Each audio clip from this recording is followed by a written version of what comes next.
Kusni Kasdut, lahir dengan nama asli Ignatius Kasdut Waluyo pada 23 Desember 1929 di sebuah desa kecil di Tulungagung, Jawa Timur. Kehidupannya sejak awal diwarnai oleh kemiskinan yang mencekik. Ketika ayahnya meninggal dunia akibat penyakit pada saat Kusni baru berusia 5 tahun, dunia kecilnya yang sudah sempit semakin gelap. Kepergian sang ayah meninggalkan tanggung jawab berat pada ibunya, Embok Cilik, seorang wanita sederhana yang berjuang tanpa kenal lelah untuk membesarkan anak-anaknya di tengah keterbatasan. Sebagai anak sulung, Kusni sejak kecil sudah akrab dengan penderitaan. Ibunya bekerja sebagai buruh tani, pembantu rumah tangga, hingga mencuci pakaian orang lain. Namun penghasilannya nyaris selalu habis untuk membeli makanan seadanya. Kusni seringkali harus membantu ibunya mencari tambahan penghasilan dengan menggembala kerbau milik orang kaya di desanya. Hidup dalam kemiskinan tidak hanya membuatnya lapar secara fisik, tetapi juga menanamkan rasa perlawanan terhadap ketidakadilan.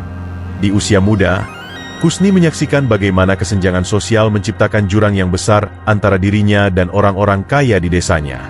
Rasa dendam dan tekad untuk keluar dari belenggu kemiskinan mulai tumbuh dalam hati seorang bocah yang kelak menjadi sosok kriminal legendaris di Indonesia.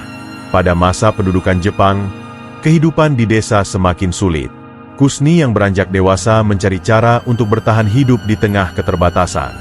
Dalam situasi yang penuh tekanan, ia memutuskan untuk bergabung dengan Heiho, sebuah organisasi tentara pembantu Jepang, dengan harapan bisa mendapatkan kehidupan yang lebih baik dan mungkin sedikit rasa hormat dari lingkungan sekitarnya.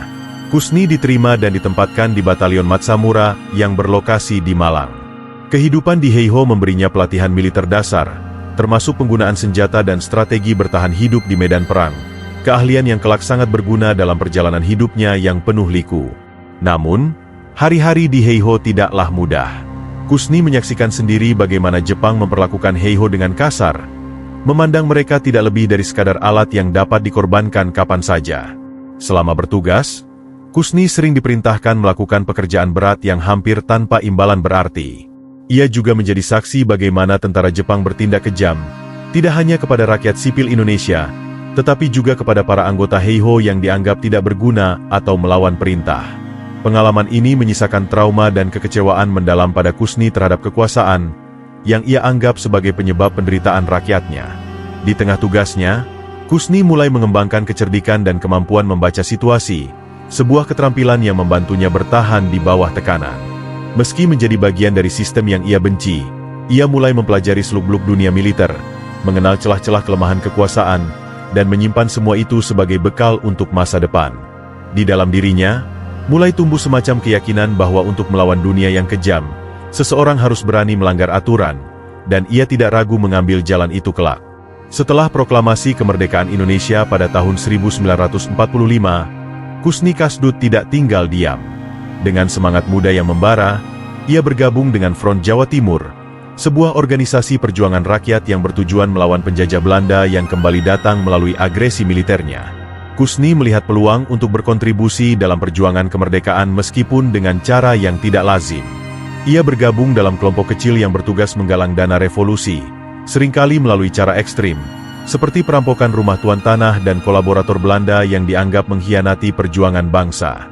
Perampokan ini dilakukan dengan penuh risiko, karena Kusni dan rekan-rekannya harus menghindari patroli Belanda yang semakin gencar mengepung wilayah perlawanan.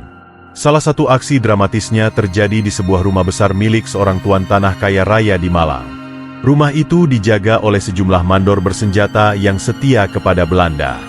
Dengan kecerdikannya, Kusni menyusup ke dalam, menyamar sebagai pedagang yang membawa informasi penting bagi pemilik rumah. Ketika penjaga lengah, ia dan timnya berhasil melumpuhkan mereka tanpa membunyikan alarm. Harta benda berupa emas, perhiasan, dan uang kontan yang dirampas dari rumah tersebut kemudian diserahkan kepada markas perjuangan untuk mendanai logistik perang kemerdekaan. Namun, aksi-aksi semacam ini tidak selalu berjalan mulus. Kusni pernah hampir tertangkap oleh pasukan Belanda ketika sebuah penggerebekan mendadak dilakukan di desa tempat ia bersembunyi.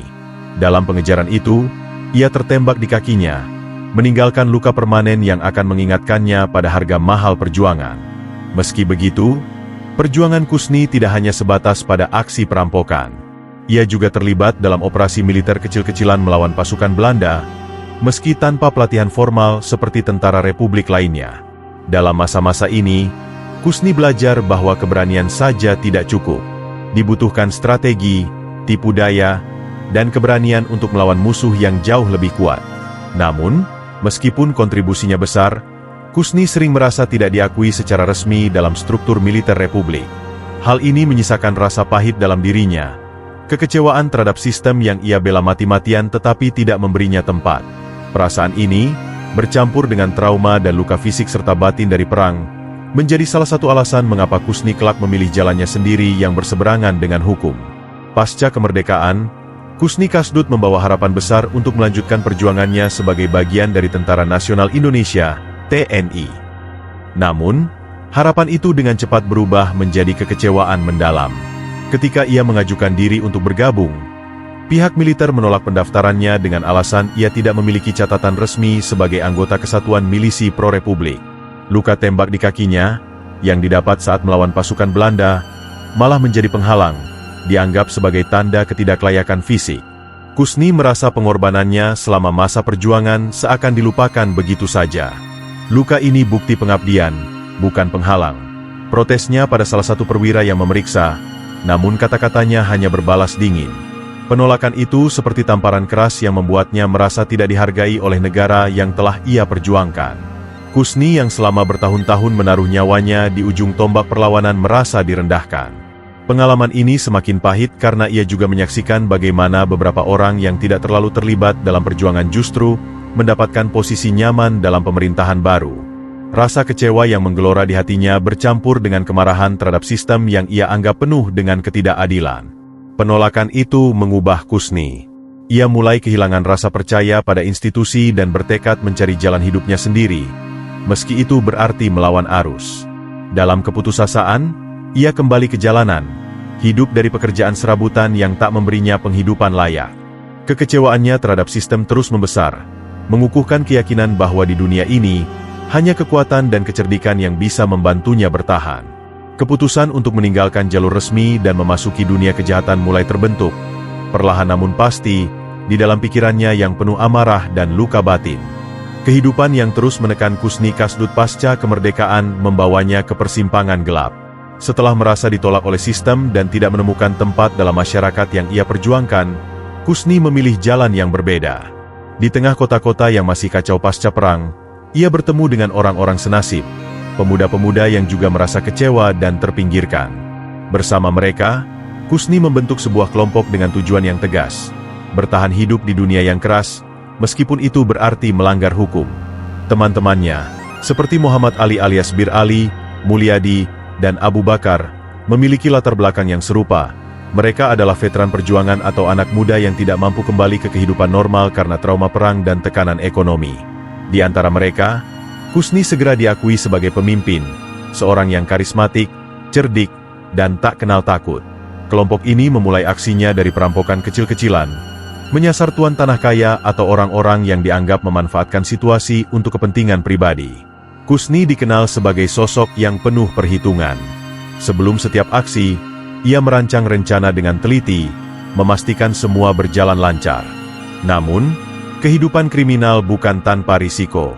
Dalam salah satu aksinya, kelompok ini hampir tertangkap ketika melakukan perampokan di sebuah rumah besar milik seorang pedagang kaya di Surabaya. Dalam pengejaran itu, mereka harus bersembunyi di hutan selama beberapa hari, hanya bertahan dengan air sungai dan buah-buahan liar. Meski berhasil lolos, pengalaman itu semakin menguatkan tekad mereka untuk menjadi lebih berhati-hati dan profesional. Kusni juga mulai membangun reputasi sebagai pemimpin yang berani dan loyal terhadap anggotanya, tetapi ia tidak segan bertindak tegas jika ada yang melanggar aturan kelompok. Dalam dunia yang penuh risiko ini, Kusni menemukan identitas baru, seorang pemimpin ulung yang memanfaatkan kepahitan hidupnya untuk membangun kekuatan, meskipun itu membawa mereka semakin jauh dari hukum. Pada 11 Agustus 1953, dunia kriminal Indonesia digemparkan oleh aksi perampokan yang brutal dan terencana. Kusni Kasdut, bersama kelompoknya, menargetkan seorang hartawan Arab terkenal bernama Ali Badjenet yang tinggal di kawasan elit Jakarta. Ali Badjenet dikenal sebagai pedagang kaya raya dengan rumah besar yang sering menjadi sorotan karena kemewahannya. Namun, bagi Kusni dan kelompoknya, rumah itu bukan sekadar simbol kekayaan, tetapi juga peluang emas untuk mengubah nasib mereka yang hidup dalam kemiskinan. Setelah mempelajari pola aktivitas di rumah tersebut, Kusni merancang rencana matang.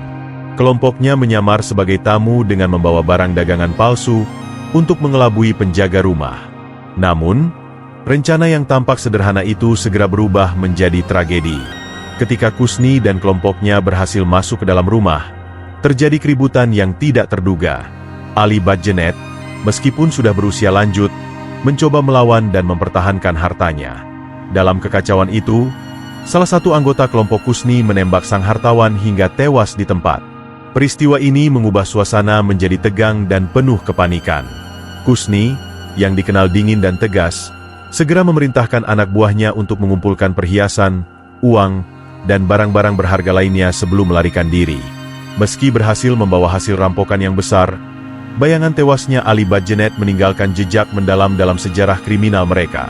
Aksi perampokan ini menjadi titik balik bagi kelompok Kusni.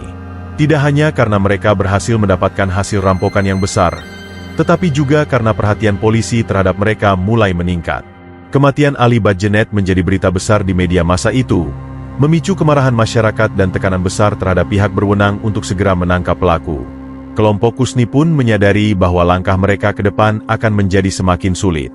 Meski begitu, bagi Kusni, kejadian itu juga menegaskan statusnya sebagai pemimpin kelompok kriminal yang disegani. Namun, di balik keberanian dan ketegasannya, Kusni mulai menyadari bahwa jalur yang dipilihnya kini tidak hanya menyangkut uang, tetapi juga menyangkut nyawa, baik orang lain maupun dirinya sendiri. Perencanaan perampokan Museum Nasional menjadi salah satu aksi paling berani dan nekat dalam sejarah kriminal Indonesia. Kusni Kasdut, yang terkenal dengan kecerdikan dan keberaniannya, memilih target yang tidak biasa, koleksi berharga di Museum Nasional Jakarta, yang dikenal sebagai Gedung Gajah. Museum ini menyimpan artefak-artefak kuno, termasuk permata, perhiasan, dan berlian berharga. Baginya, target ini bukan sekadar simbol kekayaan, tetapi juga pembuktian bahwa ia mampu melakukan sesuatu yang belum pernah dilakukan orang lain. Perencanaan ini tidak dilakukan dengan sembarangan. Selama berminggu-minggu, Kusni dan kelompoknya mempelajari jadwal keamanan museum, rute patroli penjaga, hingga lokasi pasti tempat koleksi permata disimpan. Semua ini dilakukan dengan cara yang cermat dan penuh kehati-hatian, seperti seorang jenderal mempersiapkan strategi perang. Untuk melancarkan aksinya, Kusni memutuskan menggunakan taktik penyamaran. Ia dan kelompoknya akan berpura-pura sebagai polisi, lengkap dengan seragam, perlengkapan, dan kendaraan yang menyerupai milik aparat. Jeep yang digunakan untuk aksi itu dicuri beberapa hari sebelumnya, di tengah malam, dari salah satu garasi pemerintah. Dengan kendaraan ini, mereka berharap dapat menembus pengawasan tanpa menimbulkan kecurigaan. Rencana ini juga melibatkan pembagian peran yang jelas di antara anggota kelompok. Kusni, sebagai pemimpin, akan memimpin operasi di dalam museum, sementara yang lain bertugas mengawasi situasi di luar.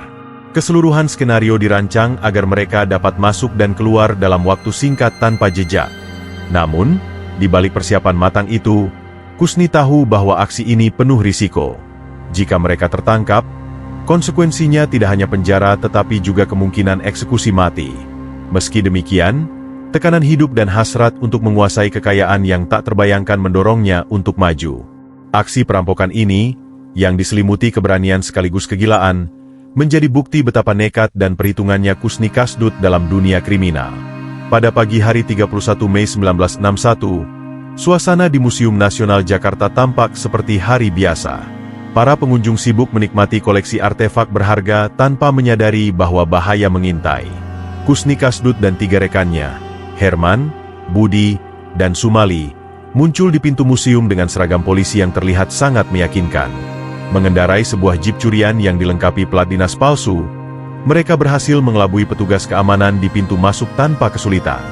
Dengan langkah tenang namun penuh perhitungan, Kusni memimpin kelompoknya masuk ke dalam museum. Tidak ada yang curiga, karena penampilan mereka serupa dengan aparat yang biasa memeriksa tempat-tempat umum pada masa itu. Namun, ketenangan segera berubah menjadi kekacauan. Begitu berada di dekat ruang koleksi permata, mereka mengeluarkan senjata api dan dengan tegas meminta semua pengunjung serta petugas untuk tiarap. Suasana berubah mencekam. Salah seorang petugas museum mencoba memberikan perlawanan, berusaha menyelamatkan koleksi museum yang sangat berharga. Namun, perlawanan itu justru berakhir tragis. Salah satu anggota kelompok Kusni, yang panik, menembak petugas tersebut hingga tewas di tempat. Suara tembakan menggema di seluruh bangunan museum, menciptakan kepanikan luar biasa di antara pengunjung. Orang-orang yang ketakutan hanya bisa tiarap dan berdoa agar nyawa mereka selamat. Dalam kekacauan itu, Kusni tetap tenang. Ia memimpin kelompoknya dengan cepat membuka lemari kaca tempat koleksi permata tersimpan. Dengan menggunakan alat khusus yang sudah mereka siapkan sebelumnya, mereka berhasil mengumpulkan 11 permata berharga, termasuk berlian besar yang menjadi daya tarik utama museum. Waktu terus berjalan, dan Kusni tahu mereka harus segera keluar sebelum polisi yang sebenarnya tiba di lokasi. Dengan permata di tangan, mereka bergerak menuju jeep dan meninggalkan museum dengan kecepatan tinggi, meninggalkan darah dan ketakutan di belakang mereka. Perampokan ini bukan hanya mencuri harta berharga tetapi juga merampas rasa aman masyarakat dan mencoreng nama baik institusi yang seharusnya menjadi tempat perlindungan artefak sejarah. Setelah aksi perampokan yang memakan korban di Museum Nasional, Kusni Kasdut dan 3 rekannya menyadari bahwa setiap detik sangat berarti untuk pelarian mereka. Dengan permata hasil rampokan tersimpan rapi dalam tas, mereka meninggalkan jeep curian yang telah membawa mereka ke lokasi. Jeep itu sengaja ditinggalkan di kawasan yang cukup jauh dari museum untuk mengaburkan jejak dan menghindari perhatian. Dalam situasi genting, Kusni kembali menunjukkan kecerdikannya. Alih-alih menggunakan kendaraan bermotor yang mencolok, mereka memilih cara yang lebih sederhana namun tidak terduga, menggunakan 2 becak untuk melarikan diri. 2 orang naik di masing-masing becak, berpura-pura sebagai penumpang biasa yang lelah setelah aktivitas harian. Di sepanjang perjalanan, mereka mencoba bersikap setenang mungkin, meskipun detak jantung mereka terasa seperti genderang perang. Becak bergerak perlahan melewati jalan-jalan yang mulai dipadati keramaian pagi. Kusni, dengan naluri tajamnya, terus mengawasi setiap sudut jalan, memastikan tidak ada tanda-tanda pengejaran. Namun, rasa tegang sulit disembunyikan. Keringat mengalir deras di dahi mereka, meski udara pagi Jakarta masih sejuk. Sang tukang becak, yang tidak menyadari bahwa ia sedang membawa buronan, sesekali mencoba memulai percakapan ringan, tetapi hanya dibalas dengan senyuman dingin. Sementara itu, di belakang mereka, suara sirene polisi mulai terdengar samar, menambah rasa gentar di hati setiap anggota kelompok. Sesampainya di tempat aman, mereka membayar tukang becak dengan uang lebih, berharap pengemudi itu tidak curiga dan segera pergi. Setelah itu, Kusni dan rekan-rekannya segera berpencar sesuai rencana awal. Tas berisi permata dibagi menjadi beberapa bagian kecil untuk mengurangi risiko jika salah satu dari mereka tertangkap. Kusni tahu bahwa polisi pasti akan mengerahkan segala daya untuk menangkap mereka, sehingga pelarian ini tidak hanya membutuhkan keberanian tetapi juga kesabaran dan kecerdikan. Dengan setiap langkah, mereka meninggalkan jejak samar, tetapi bayangan kejahatan yang baru saja dilakukan terus membayangi. Bagi Kusni, pelarian ini bukan sekadar menghindari hukum, melainkan juga pertaruhan hidup dan mati. Setelah berhasil meloloskan diri dari perampokan besar di Museum Nasional, Kusni Kasdut dan kelompoknya menghadapi tantangan baru, mengubah permata curian menjadi uang tunai tanpa menimbulkan kecurigaan. Kusni, yang terkenal cerdik, menyadari bahwa menjual barang berharga seperti berlian bukanlah perkara mudah, terutama ketika kasus perampokan masih hangat di pemberitaan. Dengan hati-hati, ia merancang rencana untuk menjual beberapa butir berlian dalam skala kecil agar tidak menarik perhatian. Salah satu lokasi yang ia pilih adalah sebuah pegadaian kecil di kawasan Jakarta, tempat yang dianggap cukup aman untuk melakukan transaksi tanpa banyak pertanyaan. Namun, rencana yang tampak sederhana itu segera menghadapi kendala. Ketika Kusni mendatangi pegadaian, ia berusaha bersikap tenang dan menyamar sebagai pedagang perhiasan. Dengan bahasa yang meyakinkan, ia mengklaim bahwa berlian tersebut adalah warisan keluarga yang ingin ia jual untuk kebutuhan mendesak. Tapi, petugas pegadaian yang berpengalaman segera merasa ada sesuatu yang tidak biasa. Ukuran berlian yang ditawarkan terlalu besar dan terlalu mahal untuk seorang pedagang biasa. Ditambah lagi, berita tentang perampokan permata di Museum Nasional masih segar di telinga masyarakat, sehingga petugas itu langsung teringat pada kejadian tersebut. Dengan penuh kehati-hatian, ia berpura-pura memeriksa keaslian berlian sambil mencari celah untuk melapor ke polisi. Sadar bahwa petugas pegadaian mulai curiga, Kusni segera memutuskan untuk menarik kembali barangnya dan pergi dengan dalih ingin mempertimbangkan tawaran harga.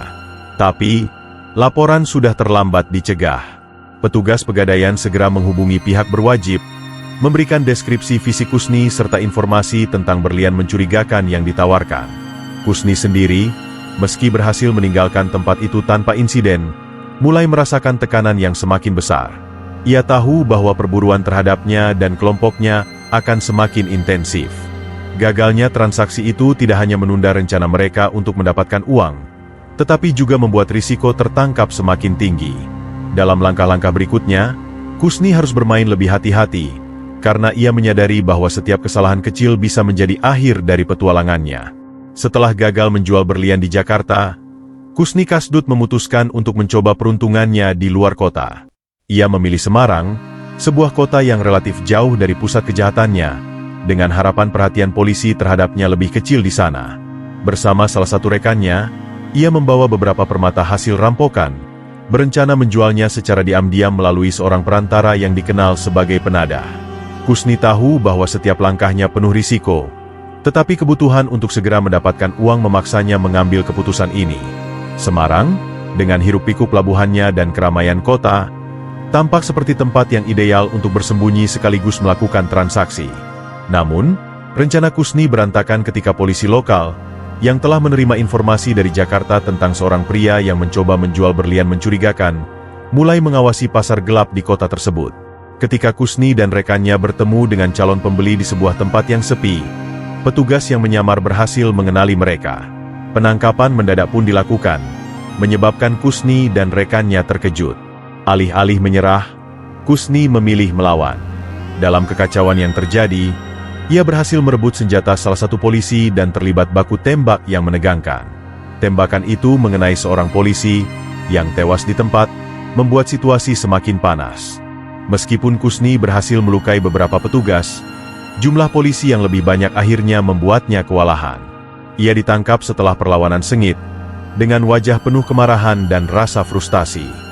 Rekannya juga ditahan dalam kondisi luka-luka. Penangkapan ini menjadi berita besar, mengguncang masyarakat yang selama ini dihantui oleh kisah kejahatan Kusni Kasdut. Namun, di balik jeruji besi, Kusni tetap mempertahankan sikapnya yang dingin. Bagi dirinya, pertempuran belum berakhir, dan ia bersumpah bahwa penjara tidak akan menjadi akhir dari ceritanya. Keberaniannya melawan polisi dan drama dalam proses penangkapannya hanya menambah mitos tentang dirinya sebagai seorang kriminal yang nekat dan legendaris. Setelah bertahun-tahun menjadi buronan dan akhirnya tertangkap di Semarang, Kusni Kasdut dihadapkan pada proses hukum yang panjang dan penuh drama. Sidang pengadilan menjadi sorotan besar, menarik perhatian media dan masyarakat luas yang penasaran dengan sosok perampok ulung yang begitu nekat melawan hukum. Kusni diadili atas berbagai kejahatan berat, termasuk perampokan di Museum Nasional, pembunuhan petugas museum, serta keterlibatannya dalam insiden di Semarang yang menyebabkan kematian seorang polisi.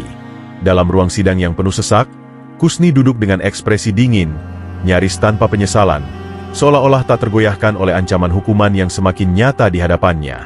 Namun, di balik sikapnya yang tenang, tekanan dari proses hukum sangat besar. Jaksa penuntut menghadirkan bukti-bukti yang memberatkan, termasuk saksi-saksi dari aksi perampokannya yang mengerikan.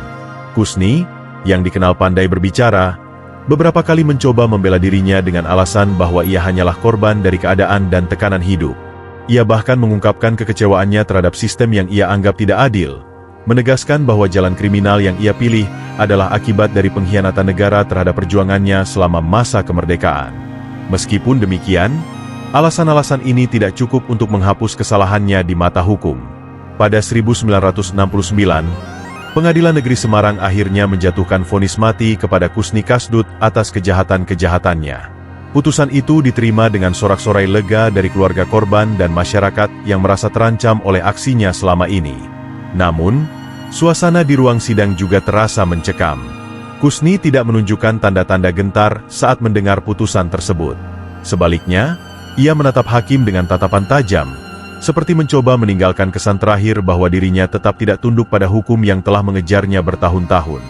Bagi Kusni, vonis mati ini bukan hanya akhir dari hidupnya, tetapi juga puncak dari perjalanan seorang pria yang merasa dikhianati oleh kehidupan sejak awal.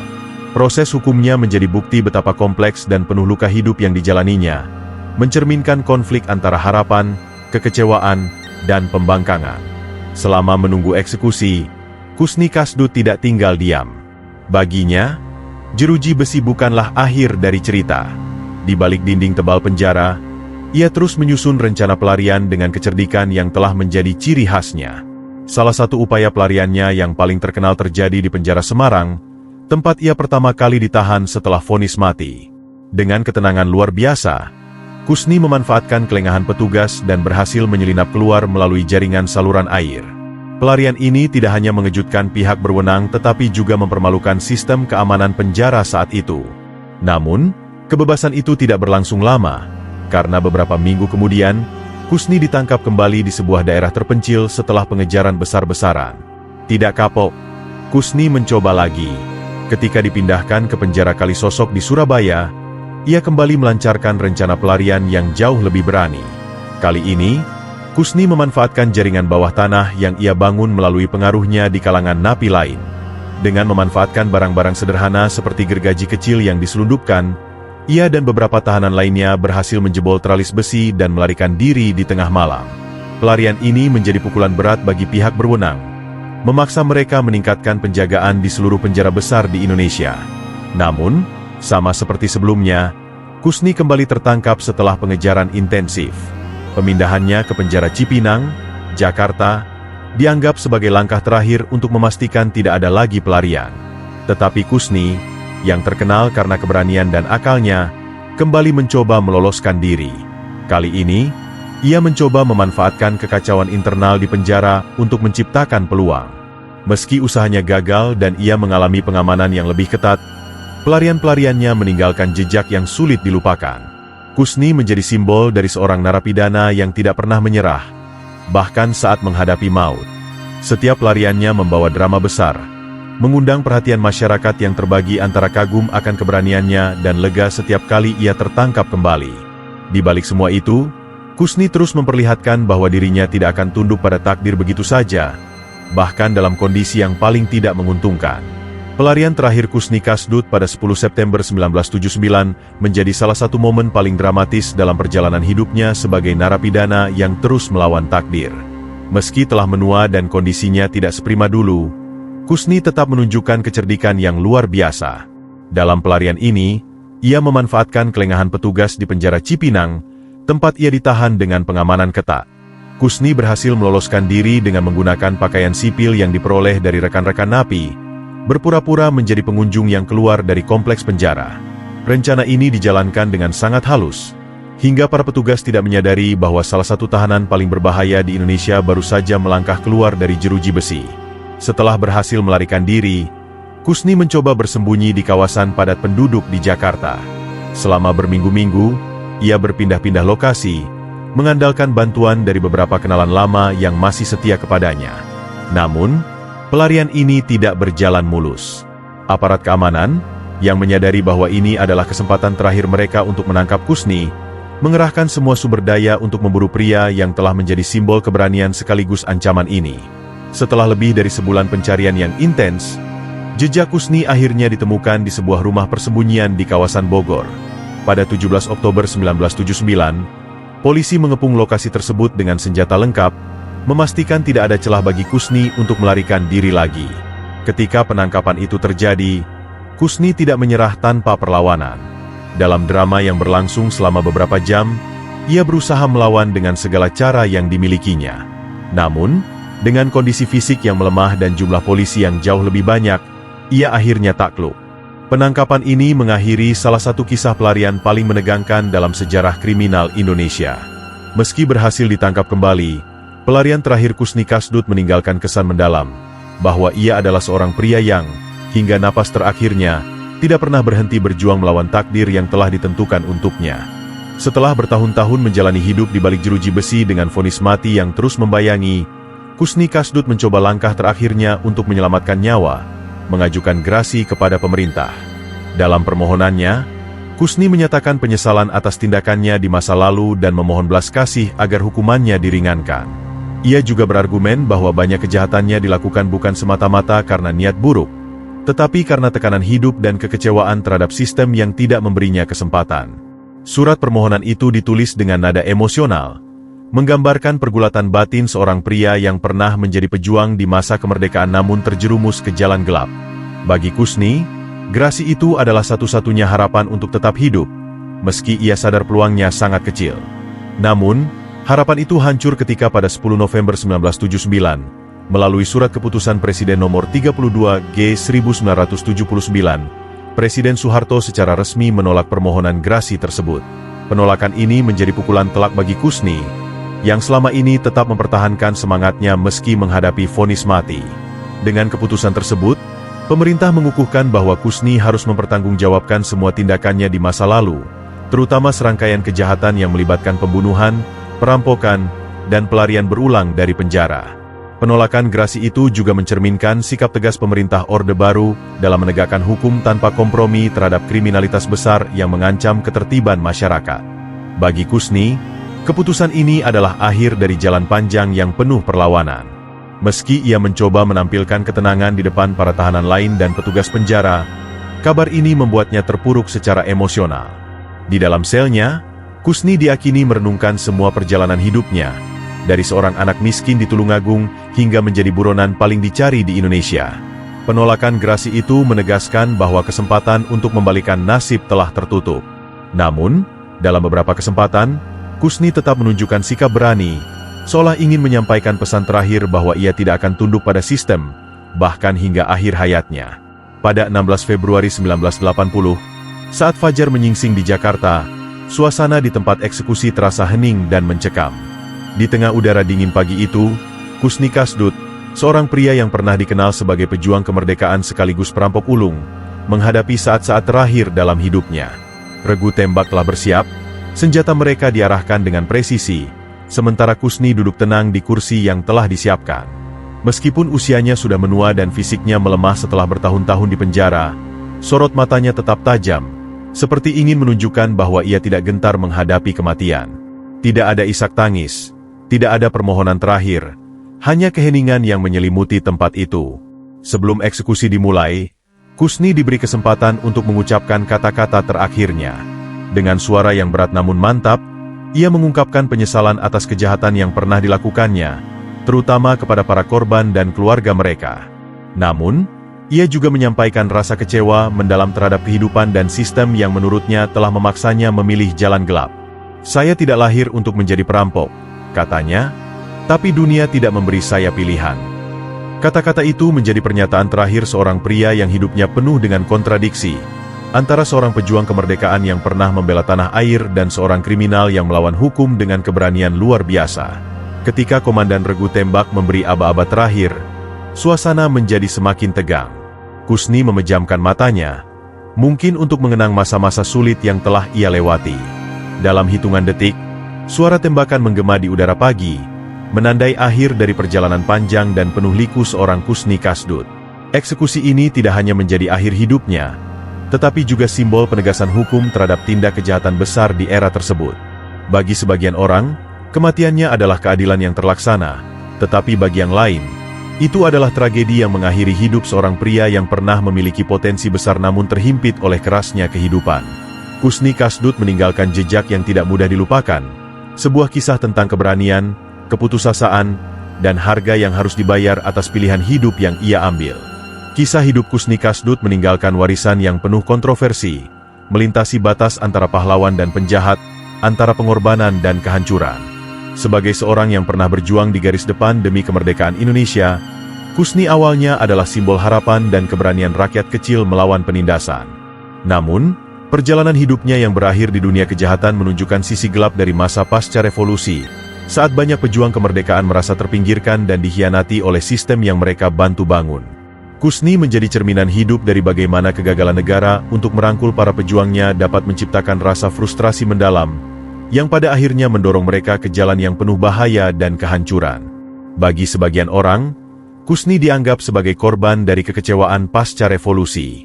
Penolakan TNI terhadapnya, meski ia terluka akibat perjuangan melawan Belanda, menjadi titik awal dari kehancurannya. Kehidupan yang keras, ketidakadilan sosial, dan keinginan untuk bertahan di dunia yang tidak memberinya tempat, mendorongnya untuk menggunakan kemampuan militernya dengan cara yang melanggar hukum. Namun, bagi sebagian lain, Kusni adalah simbol keberanian yang salah arah. Seseorang yang memilih jalan kriminal dengan kesadaran penuh, meskipun ia tahu bahwa konsekuensinya sangat berat. Dalam catatan sejarah, ia dikenang sebagai sosok yang penuh kontradiksi, seorang pejuang yang kehilangan jalannya, seorang kriminal yang masih dihormati karena keberanian dan kecerdikannya. Warisan Kusni Kasdut bukan hanya tentang tindakannya, tetapi juga tentang apa yang ia wakili. Kisahnya menyoroti kekecewaan mendalam banyak pejuang revolusi yang merasa diabaikan setelah perang berakhir. Kusni menjadi pengingat bahwa transformasi dari pahlawan menjadi penjahat seringkali lahir dari rasa ketidakadilan dan kegagalan sistem untuk merangkul mereka yang paling rentan.